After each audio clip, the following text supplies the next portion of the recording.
I'll be the last one left when the lights go out. I'm down to one last breath, but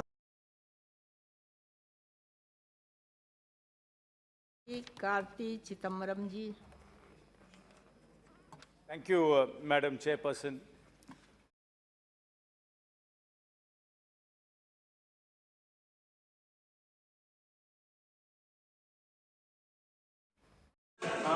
தமிழக முதல்வர் என்ன செய்ய போகிறார்? இதற்கு நடவடிக்கை எடுப்பாரா?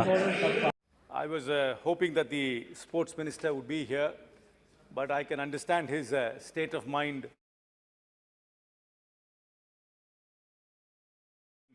especially after what has happened in his home state. So I'm sure somebody else will take notes on his behalf. Madam, we are not a sporting country. We are not a sporting society. If you think back, does any family, if you look at the family activity, what do families indulge as a family activity? They would perhaps go out and eat at a restaurant, or they would go to a temple together, or they would go watch a movie together, or they will go and shop together. We rarely see an entire family playing sport together. Have you ever seen a mother, father, and two young children actually playing sport? This is not part of our society. Sports is really not part of our society. And our educational system, which is based on this exam, tuition, and homework, is the greatest impediment for the growth of sport in this country.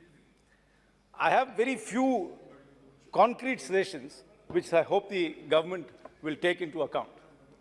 First, there should be no school, whether private or public or government school, which can function legally without having a sports ground of its own. That is the first step. You must give access to playing fields. There are so many schools in this country which are in building blocks without playing fields. Second, physical education teacher is compulsory in every school, and he must be given the respect the maths teacher gets. He must be given the respect that the chemistry teacher gets. In most schools, the physical education teacher is only used to catch late-coming students or to punish students who are in detention. There is no respect for physical education teachers. First step is to start the society, the educational system must start respecting the physical education teachers.